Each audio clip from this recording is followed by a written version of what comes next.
based Senator Bernie Sanders goes off on the oligarchy, the kleptocracy in America, Bezos, Musk, and Zuckerberg. I'm here for it. Let's go. I do not often find myself in the habit of thanking Elon Musk, but I must confess that he has done an exceptional job of demonstrating a point that a few of us have been making for years, and that is the reality that we live in an oligarchic society in which billionaires dominate not only our politics and the information we consume from media, but our government and economic lives as well. Yeah, it's so ironic. I've had people saying that, like, oh, mainstream media. Who controls the media? Twitter, Facebook, two massive components of what people are exposed to in terms of the news. It's owned by Donald Trump, essentially. And also, did you see Donald Trump in the cook chair? Elon Musk literally standing up. He's the president now. He's the shadow president. He's in control. Donald Trump kind of just sitting there, kind of like that, whilst Elon Musk kind of talks. He's the one in control.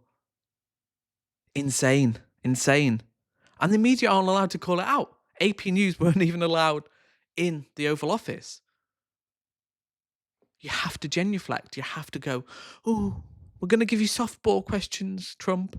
The media have kowtowed, mainstream media, CNN, Fox News, they've all fallen into line. Washington Post. That has never been clearer than it is today. But given the news and attention Mr. Musk has been getting over the last few weeks as he illegally and unconstitutionally dismantles government agencies, I think it is an appropriate time to ask the question that the media and most politicians don't seem to be asking. What do he and other multi-billionaires really want?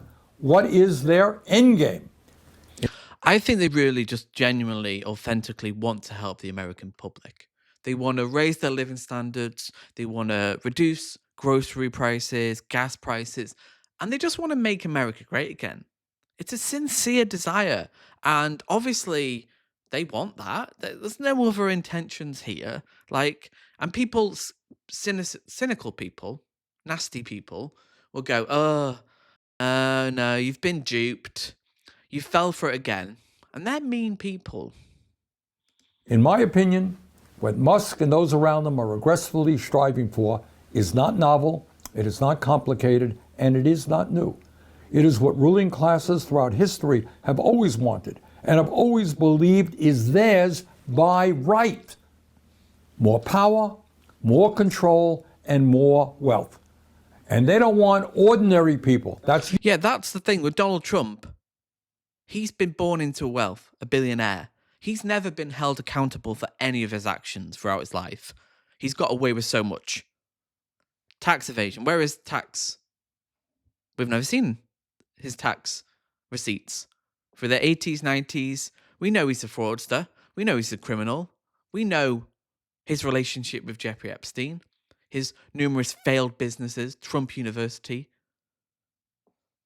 How would anyone else get away with this? The average working class American wouldn't get away with 0.5% of what Trump has got away with. But because he's a billionaire, because he's wealthy, and he's been brought up into this environment, he just gets away with it. And it's that hierarchy. The working class genuflect to these kind of people. The same with Boris Johnson. Because he went to Eton, he's a wealthy man. People go, yeah, he's a good guy. He's one of us. It's insane. The cognitive dissonance is insane. You and democracy getting in their way. They want it all. Elon Musk and his fellow oligarchs believe government and laws are simply an impediment to their interests and what they are entitled to. In pre-revolutionary America, before the 1770s, the ruling class governed through a doctrine called the divine rights of kings. The belief that the King of England was an agent of God and he was not to be questioned by mere mortals. In modern times, we no longer have the divine right of kings. What we now have is an ideology being pushed by the oligarchs, which says that as very, very wealthy people, often self-made, often as the masters of revolutionary new technology, it is their absolute right to rule. And that's what we have in the UK and America. I think they're very specific, and there's a relationship between the two there, that there's a hierarchy. Know your place, genuflect, bow down, kiss the ring. And this certainly is the case with Donald Trump, because he is the leader of a cult. You don't have to think with Trump. That's a beautiful thing. Like, there's a reason why he said he loves the poorly educated. You don't have to think with Trump. You don't have to research his background. You don't have to look into who he is. You don't have to listen to what he says. You can just go, yeah, he does the thinking for me. And he's anti-establishment because he says he is. And he's going to make America great again because he got that slogan from Reagan. And don't look at the first term of office. Just listen to what he says and he's just going to do it. Because that's how politicians work. In other words, these modern day oligarchs are our kings. And it is not just power, it's incredible wealth that they have. Today, Mr. Musk is worth $402 billion. Zuckerberg is worth $252 billion. Bezos is worth $249 billion. With combined wealth of over $900 billion, these three people own more wealth than the bottom half of American society. And people have been convinced, they've been gaslit by the right that woke and DEI is the problem. That's all I hear in my comments. Woke, it's DEI. It's woke. Just say woke. Just parrot that. Just say the word woke, DEI. They've been fed that and they believe it. That's the biggest problem facing America today is woke DEI. Not the fact that free individuals alone have more wealth than the bottom half of the population. 330 million or so. Half that. I'm not very good at maths, but insane. We live in an upside down world where you can't convince these people. And again, you can't convince these people because they're in a cult. They see Donald Trump and they think, oh, he's a working, because he's, he cosplays as a normal guy and he is charismatic, he is funny. But because he's got that down and it's the repetition, propaganda works based on repetition. Goebbels knew this. Simple messaging, emotive messaging based on fear and division, just repeat it. Those hundreds of campaigns he did, those rallies, just say the same old thing. Border, DEI, woke, and it seeps into your brain. But no, don't talk about free people owning more wealth than half the population. Don't talk about it. That's not a problem. It's fine. They worked hard. They deserve all those billions of dollars. Not surprisingly, since Trump was elected, their wealth has soared. Musk has become $138 billion richer. Zuckerberg has become $49 billion richer. And Bezos has become $28 billion richer, all since Election Day. Meanwhile, while the very rich become much richer, 60% of Americans live. I'm sorry, but what value does Zuckerberg and Elon Musk even bring? Tesla's cars have just, in terms of sales across the world. What does Zuckerberg bring? Just division, misinformation, just... What does he really bring social value? I think he brings more harm than good.